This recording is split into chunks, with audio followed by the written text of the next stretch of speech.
Well played Sarfaraz, well played. क्या ज़बरदस्त तुमने बैटिंग की है और जिस तरीके से तुमने मुंह बंद किए हैं सबके, आई थिंक बहुत ही ज़बरदस्त किस्म की बैटिंग की है। अस्सलाम वालेकुम जी, कैसे हैं आप लोग? सब ठीक ठाक हैं?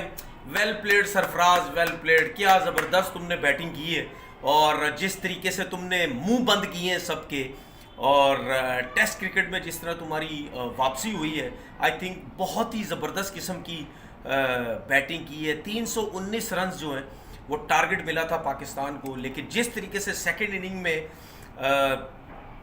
पहले 2 आउट हो गए, उसके बाद ये ऐसा लग रहा था कि वाकई पाकिस्तान को टेस्ट मैच बचाना मुश्किल हो जाएगा। लेकिन फिर भी थोड़ी सी उम्मीद थी कि जब सुबह मैच स्टार्ट हुआ, लेकिन वहाँ पे उम्मीद बहुत ज़्यादा ख़त्म हो गई जहाँ पे 80 रन पे 5 आउट हो गए।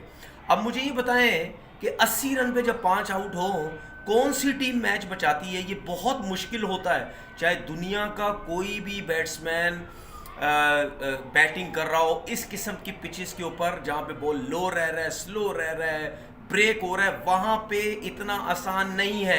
किसने वहाँ पे मैच बचाया? मैं ये बात कर रहा हूँ कि उस प्लेयर ने मैच बचाया जिसका कराची से ताल्लुक़ है, और उसके बाद सऊद शकील ने जिस तरीके से बैटिंग की। लोग यही समझते हैं कि सऊद शकील बड़ा स्लो खेलता है, उसके बारे में बातें, सऊद शकील ये है। पहली इनिंग में भी उसने जो 124 रन किए, जो पूरा पाकिस्तान, जो एक्स क्रिकेटर, कोई यूट्यूब चैनल, कोई कमेंटेटर, कोई फलाना, ये वो, हर कोई उसके पीछे लगा हुआ है। वो जी स्लो बैटिंग, स्लो बैटिंग। उसकी स्लो बैटिंग थी या नहीं थी, उससे देखा पाकिस्तान को कितना फ़र्क पड़ा। उसके बाद जब 80 पे सेकंड इनिंग में 5 आउट होने के बाद सऊद शकील और सरफराज की जो पार्टनरशिप लगी, वो किसी को समझ नहीं आएगी, क्योंकि जाहिर सी बात है उनको सुनना ही नहीं है, ना समझना ही नहीं है। देखिए बात सुने, आपको ये टेस्ट मैच भी कराची के 2 प्लेयरों ने बचाया है। सऊद शकील ने लंबी इनिंग खेली सरफराज के साथ, और सरफराज को ये पता था कि सऊद शकील को अगर मैं खिलाता रहूँगा मेरे साथ खेलता रहेगा, क्योंकि ये दोनों कराची से खेलते हैं। पिछला टेस्ट मैच भी सऊद शकील ने आपको बचाया, नहीं तो मुंह से वो पंजाबी विच कहते ना कि लेला ही वगदियाँ रहंदियाँ। पहला टेस्ट मैच भी आप फारिग हो जाते, दूसरा टेस्ट मैच भी आप फारिग हो जाते। तो क्या क्लास किस्म की, जब सरफराज आउट हुआ, ठीक है, अप्रिशिएट करना चाहिए, 100 करके आउट हुआ, इतने ब्रेक के बाद भी वो चलाता रहा। वो इस वजह से ये दोनों खेलते रहे क्योंकि उनको बड़ा अच्छा आइडिया है इन पिचेस पे किस तरीके से बैटिंग करते हैं। स्पिनर्स को बड़ा अच्छा खेलते हैं वो, ठीक है ना, इस वजह से वो सरवाइव कर गए। मैं ये नहीं कहता कि जो बाबर आजम ने रन किए वो बुरे रन किए, जो सलमान अली आगा ने किए बुरे किए। इनका भी कंट्रीब्यूशन है इस मैच में, इस टेस्ट मैच को सेव करने में। लेकिन जो सबसे ज़्यादा कंट्रीब्यूशन है इस टेस्ट मैच को सेव करने में, वो सरफराज और सऊद शकील का है, ठीक है। जो भी सिलेक्शन कमेटी आती है, हर दफ़ा कराची के लड़कों के साथ खुलेआम नाइंसाफ़ी करती है। जिसने मुझे बोलना है बोलो कि ये जो है तासुबाजी पिलाने दो, तासुबाजी, ठीक है, जो कहता है तासुबाजी पिला रहा है। मैं कराची का लड़का हो या पूरे पाकिस्तान का लड़का हो, मैं हर टैलेंटेड परफॉर्मर की बात हमेशा करता हूं, लेकिन मैं कराची की बात इस वजह से करता हूं क्योंकि कराची के साथ खुलेआम नाइंसाफ़ी होती है जो भी सेलेक्टर आता है। अब ये 4 लड़के जो कल मैंने बताए थे, क्या इनकी ओडीआई में सिलेक्शन नहीं बनती थी? क्या सैम अयूब की सिलेक्शन नहीं बनती थी? क्या सरफराज की सिलेक्शन नहीं बनती थी? हैं? क्या अबरार की सिलेक्शन नहीं बनती थी? शर्जील की भी सिलेक्शन बनती थी, ठीक है ना। रीज़न दे के उसको बाहर कर दिया गया, सही है ना। तो जब ड्रामेबाजियां करोगे, मेरा जैसा बंदा तो यही बोलेगा। मैं तो हर किसी की बात करता हूं, ठीक है ना। और जो नाइंसाफ़ियाँ होती हैं किसी को बर्दाश्त नहीं है, ये मेरी बात याद रखना।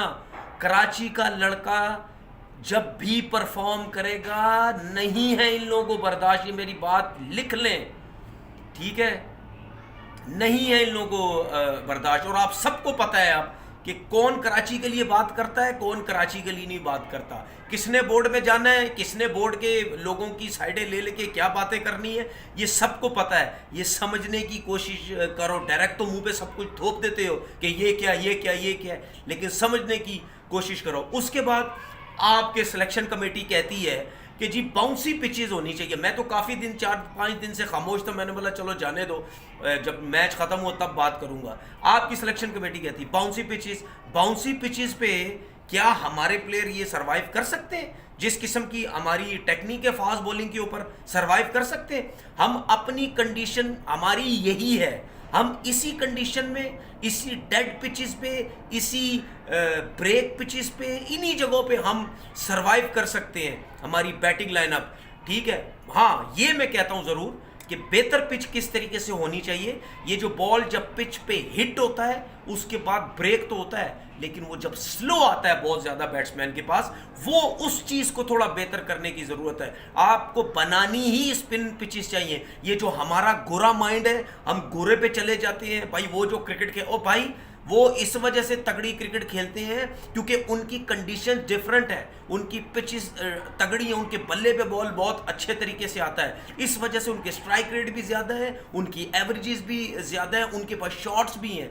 ये अकल नहीं है हमारे लोगों में। मैं ये जो आ जाते हैं क्रिकेट के अंदर नई अपनी कारस्तानियाँ दिखाने के लिए, ये लोग जब सीमेंट क्रिकेट खेलते थे, क्या इनको नहीं पता कि इनको बाउंसर तगड़े आते थे, इनके ड्राइवें खुली मारते थे, ये कट शॉट्स खुली मारते थे, ठीक है, ये हुक पुल खुला मारते थे, क्योंकि गेंद तगड़ा तेज आता था, इवन आता था, लो नहीं रहता था सीमेंट के ऊपर।